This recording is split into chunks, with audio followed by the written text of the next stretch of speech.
ମୁଁ ଜଣେ ମା। ମୁଁ ସଂସାର ଗଢ଼ିପାରେ, ତେବେ ନିଜ ଭାଗ୍ୟ କ'ଣ ବଦଳାଇ ପାରିବିନି? ନମସ୍କାର ସମସ୍ତଙ୍କୁ।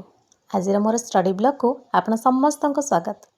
ଆଲାର୍ମ ବାଜିବା ମାତ୍ରେ ସକାଳୁ ଉଠି ଯେବେ ମୁଁ ଆଇନା ସାମ୍ନାରେ ମୋ ଚେହେରାକୁ ଦେଖେ, ମୋତେ ମୋ ଚେହେରା ନିଜର ଲାଗେନି। ଆଖି ତଳର ଏହି କଳା ଦାଗ ପ୍ରତିଦିନ ମୋତେ ପଚାରେ, ତୁ କ'ଣ ସେଇ ଝିଅ ଯିଏ ଦିନେ ପାଠ ପଢ଼ି ନିଜ ଗୋଡ଼ରେ ଛିଡ଼ା ହେବାର ସ୍ୱପ୍ନ ଦେଖୁଥିଲା? ବାହାଘର ପରେ ଆଉ ମା ହେବା ପରେ ସମସ୍ତଙ୍କ ସେବା କରୁ କରୁ ମୁଁ ମୋ ପରିଚୟକୁ କେଉଁଠି ବୋଧେ ହଜେଇ ଦେଇଛି। କିନ୍ତୁ ଯେତେବେଳେ ନିଜ ଛୁଆର ନିଷ୍ପାପ ମୁହଁକୁ ଦେଖେ, ମୋ ଆଖିରେ ଲୁହ ମୋତେ କୁହେ, ତୁ ହାରିପାରିବୁନି।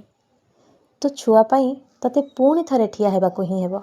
ମୋ ଆଖିରେ ଲୁହ ଗୋଟେ ମିନିଟ୍ରେ ସାହସ ପାଲଟିଯାଏ। ମୁଁ ହାରିପାରିବିନି।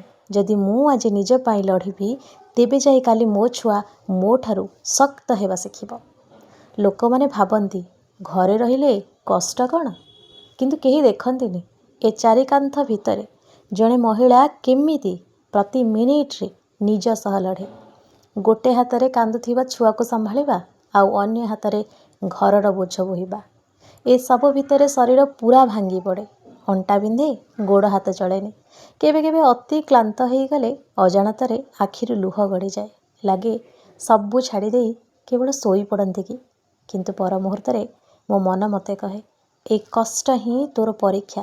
ତୁ ଜଣେ ମା, ତୁ ଭାଙ୍ଗି ପଡ଼ିବା ପାଇଁ ଜନ୍ମ ହେଇନୁ। ମୁଣ୍ଡ ଉପରେ ଥିବା ସ୍ୱପ୍ନର ବୋଝ ମୋତେ ବସିବାକୁ ବି ଦିଏନି।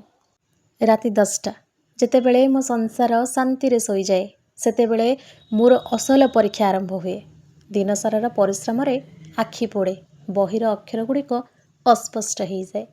ମୁଁ ମୋ ନିଦକୁ ମାରି ନିଜ ଶରୀରକୁ କଷ୍ଟ ଦେଇ, ସବୁ କଷ୍ଟକୁ ଭୁଲି ବହି ପୃଷ୍ଠାରେ ନିଜ ଭବିଷ୍ୟତ ଖୋଜେ। କେହି ସାଥୀ ନଥାନ୍ତି, କେବଳ ଏଇ ନୀରବ ଆଉ ରାତି, ମୋର ଭାଗ୍ୟ। କିନ୍ତୁ ଏହି କଷ୍ଟ ମୋତେ ଦୁର୍ବଳତା କରେନି। ଏ ଲୁହ ମୋତେ ସାହସ ଦିଏ କି ମୁଁ ଜଣେ ଗୃହିଣୀ ହେଇପାରେ, କିନ୍ତୁ ମୁଁ କେବେ ହାରି ଯାଇଥିବା ଝିଅ ନୁହେଁ। ରାତି 11ରୁ ରାତି 2 ବାଜିଲା। ଆଜିର ସଂଘର୍ଷ ଏଇଠି ସରିଛି। ବହି ବନ୍ଦ କରିବା ବେଳେ ମନରେ ଏକ ଅଦ୍ଭୁତ ଶାନ୍ତି ଆସେ। ମୁଁ ଜଣେ ମା, ମୁଁ ସଂସାର ଗଢ଼ିପାରେ, ତେବେ ନିଜ ଭାଗ୍ୟ କ'ଣ ବଦଳାଇ ପାରିବିନି? ଦିନେ ମୋ ଛୁଆ ଯେତେବେଳେ ବଡ଼ ହେବ, ସେ ଯେମିତି କାହା ସାମ୍ନାରେ ମୁଣ୍ଡ ନୁଆଇବନି ଏବଂ ଗର୍ବର ସହ କହିବ କି ମୋ ମା ଜଣେ ସଫଳ ମହିଳା। ସେଇଥିପାଇଁ ଆଜି ମୋତେ ରାତି ଜଗିବାକୁ ପଡ଼ୁଛି।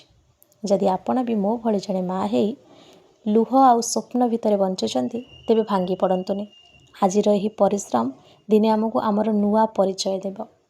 ଆସନ୍ତୁ ପରିଶ୍ରମ କରିବା, ନିଜର ପରିଚୟ ତିଆରି କରିବା।